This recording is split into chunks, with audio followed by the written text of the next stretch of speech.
Hello everyone, welcome back to another video. I am going to be doing an oil change on my GR Corolla. So this is an oil change while I'm on the road.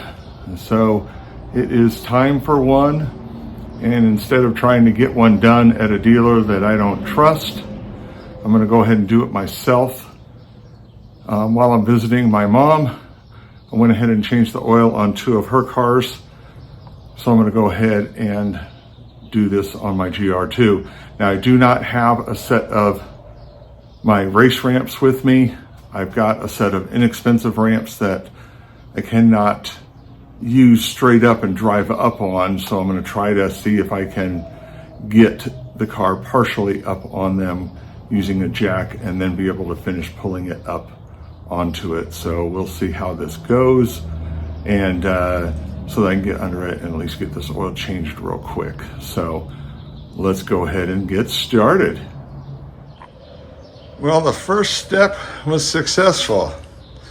So I was able to use a floor jack, get it jacked up, and get the ramps partway under, but as you can see, at least it clears the lip. So now I should be able to pull the rest of the way up and over them on both sides.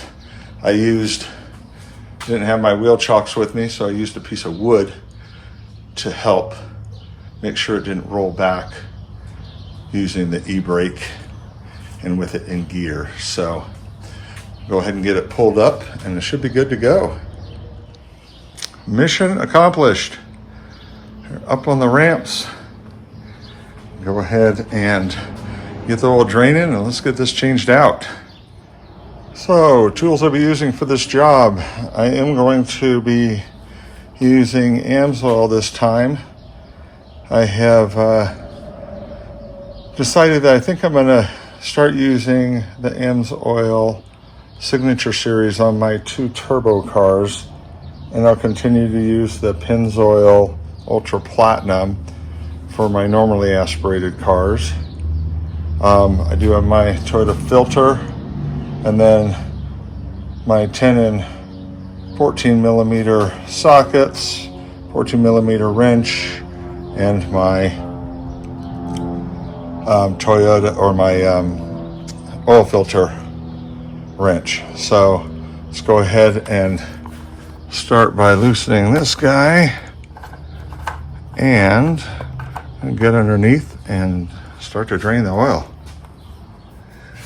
So on the Corolla, it's got this little cover here that has 4 10 millimeter bolts that we want to take out real quick. Come on out. So put all those off to the side. So this exposes our drain plug right here, and our oil filter is right here, so mounted horizontally. So I'll go ahead and get my drain pan, and then we'll go ahead and get the oil drain. Spin this off.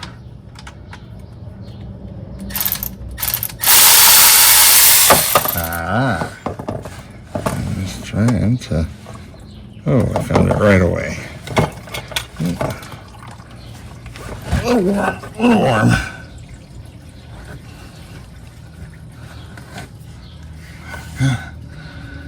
Wipe that off.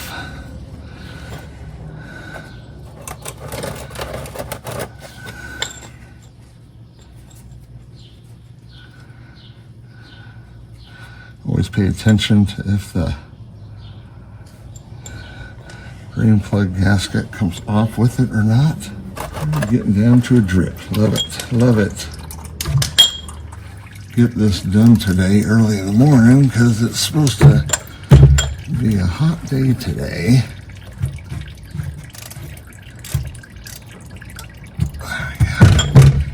And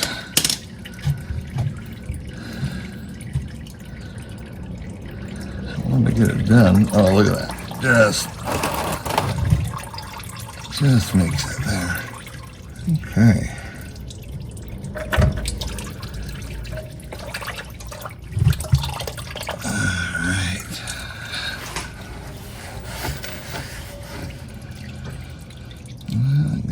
that without mess, really.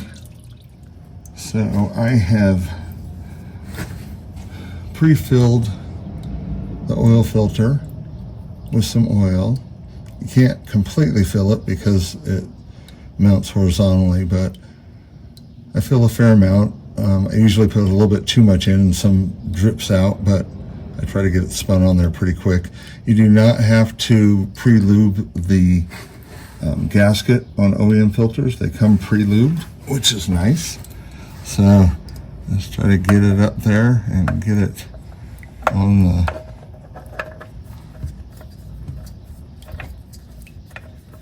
getting a few drips there, but the gasket or the filter medium inside will kind of soak up the oil that you put on there and hold it, so it's kind of nice.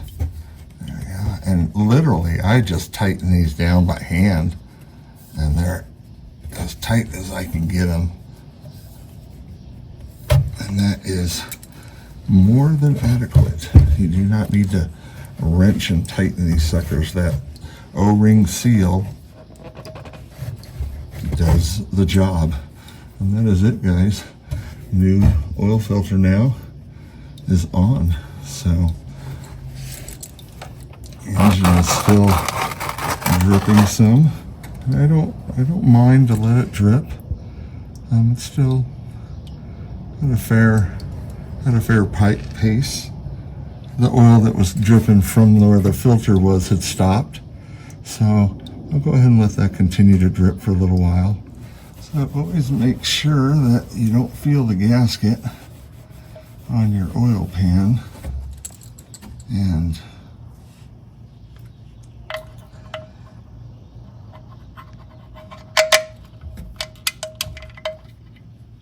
there's no gasket there, so it wasn't on the bolt either, but I had to fish it out of the hand, so it probably came off with it and fell off in there. So I'll get that. Got a new gasket on there. I'll snug this down. And again, the key word is snug. So there we go. Here is the tubing from my oil catch can. I've got it tie strapped right there just so it didn't flop around. And I don't have another tie strap with me, so I'm gonna go ahead and leave it there. I'll empty it when I get home because I had installed it in between changes, so it'll be fine until then. And let's go ahead, I'll start it, make sure we don't have any drips, and then we'll put the cover back on and we'll be good to go. Of course, we'll have to put oil in it first, but we will do that next. Yeah, I got the gallon jug poured in here. I will say it's kind of interesting, you know, doing an oil change away from home. I had brought most of the essentials that I felt like I would need, but it's still very different when you don't have all of the tools that you need and have at your disposal on a daily basis. It's amazing how much smaller this thing looks than the 5-quart jugs that everybody else uses. It does seem kind of weird. I don't know why Amsoil doesn't use a 5-quart jug also. I filled the filter with this from the single quart, so it would be easier to judge. Give her a little start and make sure that everything looks good underneath. And if it does, we'll put the cover on and get her back on the ground.